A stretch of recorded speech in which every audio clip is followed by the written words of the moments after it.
Bueno, voy a hablar un poco de las tradiciones, que está muy bien mantenerles y preservarles, pero bueno, generalmente tienen ahí unos puntos de micro o macro machismos y bueno, pienso que hay que ir actualizándoles a los tiempos, que también eso engrandece una tradición.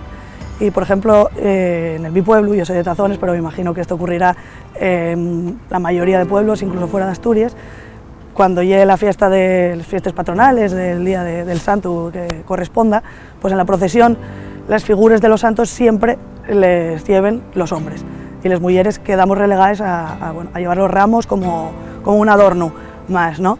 Esto, por ejemplo, en mi pueblo antes tenía su lógica porque vale, los hombres eran los marineros que volviendo una costera y era la manera de agradecer, de ofrecerse por haber tenido buena costera, ¿no? Pero esto hace décadas que dejó de ser así, entonces bueno, pues hay que ir moviéndose con los tiempos y modernizándose.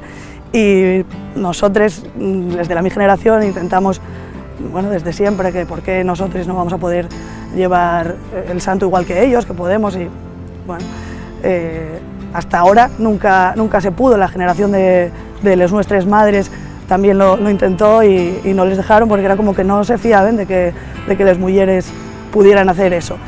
Y bueno, después de mucho pelear empezamos a revolvernos y a reivindicar un poco, porque encima muchas veces faltaba un hombre y como no quedaba otra, pues decían, ay, busca una moza fuerte, y entonces para eso sí, valíamos.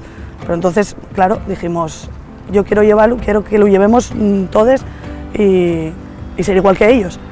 Y por fin el año pasado conseguimoslo y bueno, fue una pequeña victoria en la historia del pueblo y que también deja la puerta abierta a las generaciones venideras.